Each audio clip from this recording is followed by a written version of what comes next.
All right, so take a few minutes to really dig into this because this is really important when it comes to you analyzing multifamily. This is whether you are an operator or whether you're a passive investor looking to place money with an operator. You definitely want to know this. You definitely want to be able to ask this question.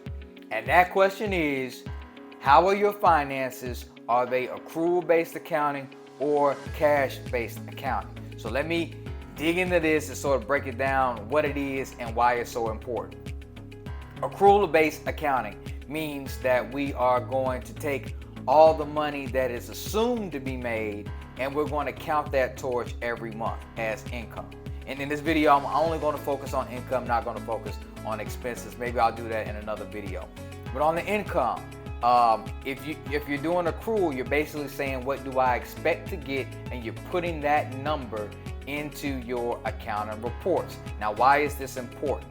Let's do an example. So if you're doing accrual-based accounting and you had 20 units that were occupied, all 20 of those units would appear on accrual-based accounting as having paid rent, whether they paid rent or not.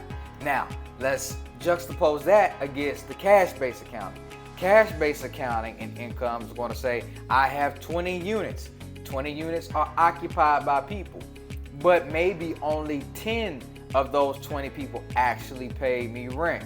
So when you look at cash basis accounting, only half of the units that were living in the property actually paid versus accrual based, they would all show as paid. Now, you already get where I'm going with this, right? So if you are looking to place your money into a deal, or if you are an operator and you don't know the type of accounting documentation that you're looking at, you might look at accrual-based accounting and look at the property and say, oh, this property is doing very well, when in actuality, it could be 50% vacant, economically speaking, because the people aren't paying. So if you are in that situation, here's what you have to do. You have to first of all understand if you're looking at cash basis or accrual basis. If you are looking at accrual, then you want to go see the age receivables report or delinquency report, or something that tells you out of those people who are there to pay rent, how many actually did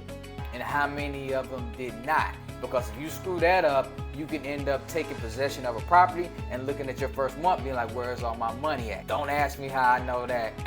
Not how I know that situation can happen. It's been me before, but now you're tapping in, so you're not going to do the same. Understand accrual based, understand cash based. Make sure you make the proper assumptions when you're going into a property because you have the proper information. Hopefully you found that useful, and I'll see you in the next video. Take care.